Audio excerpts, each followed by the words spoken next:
आदाब, मेरा नाम डॉक्टर सुवर्चला है। मैं जीवा फर्टिलिटी सेंटर्स में साइंटिफिक डायरेक्टर हूँ। बीटा HCG लेवल कितना आना चाहिए एक नॉर्मल प्रेगनेंसी के लिए? उससे पहले ये जानते हैं कि HCG है क्या। ह्यूमन कोरियोनिक गोनाडोट्रोफिन, ये एक ऐसा हार्मोन है जो बढ़ता हुआ एम्ब्रियो रिलीज कर रहा होता है और जैसे बच्चेदानी पे आके चिपकता है ये हार्मोन लेवल्स बढ़ते रहते हैं। जैसे जैसे एम्ब्रियो बढ़ता है वैसे वैसे हार्मोन लेवल्स भी बढ़ रहे होते हैं। तो अगर वायबल हेल्दी प्रेगनेंसी चाहिए, हमको ये सूचना मिले कि हेल्दी है, डॉक्टर आपको 2 दिन के बाद ये HCG रिपीट करने के लिए बोलेंगे।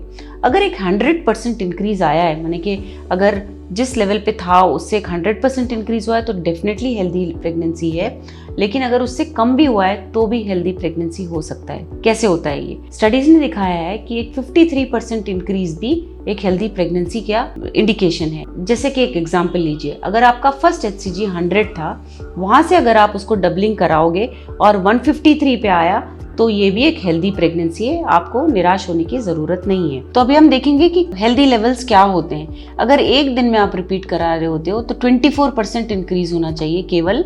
अगर 2 दिन में करा रहे हो, जैसे मैंने कहा 53% मिनिमम इंक्रीज होना चाहिए, 3 दिन में 88% होना चाहिए, 4 दिन में 133% होना चाहिए और 7 दिन में 338% इंक्रीज होना चाहिए बीटा HCG लेवल्स में। अगर ये इंक्रीज होता है तो ये बहुत अच्छे लेवल HCG के हैं।